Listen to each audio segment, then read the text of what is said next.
Now to Nigeria. In the wake of advances by Nigeria's military against Boko Haram insurgents in the country's northeast, people displaced during years of violence are trickling back home to find their lives in ruin. Stein reports from the town of Michika. Homaluka returned home to Michika to a backyard full of dead people. Like most Michika residents, he fled the northeastern town when Boko Haram took it over in September. When he came back, he saw that the insurgents had turned his land into a cemetery. When we came back, we discovered the house had been destroyed. All of our things had been moved around, and we weren't able to stay here because the house was smelling very bad. So we started looking around to see what the source of the smell was, and we checked in back and saw there was a graveyard over there where they did a mass burial of their fighters. Michika was one of many towns Nigeria's military lost control of last year as Boko Haram started seizing territory across the northeast. It was recaptured in January as the military, aided by regional troops and foreign mercenaries, pushed the insurgents out of most of the territory they had taken. People are trickling back to see what's left of their livelihoods and loved ones.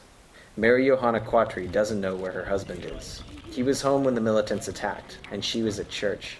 She managed to flee the town, then kept moving as far south as the Adamawa state capital, Yola, then back to Michika.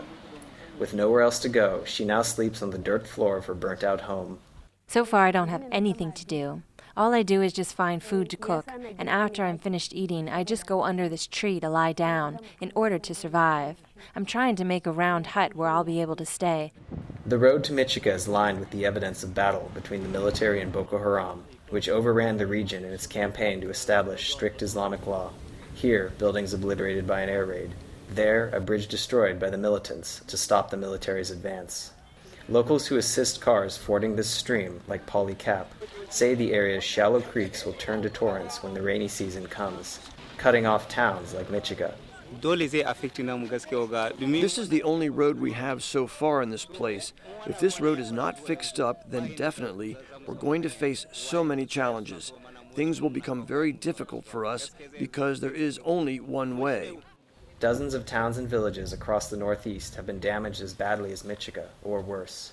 A new government is coming in at the end of the month. People here have high expectations that the new administration will do what's necessary to rebuild their lives. Stein for VOA News, Michika, Nigeria.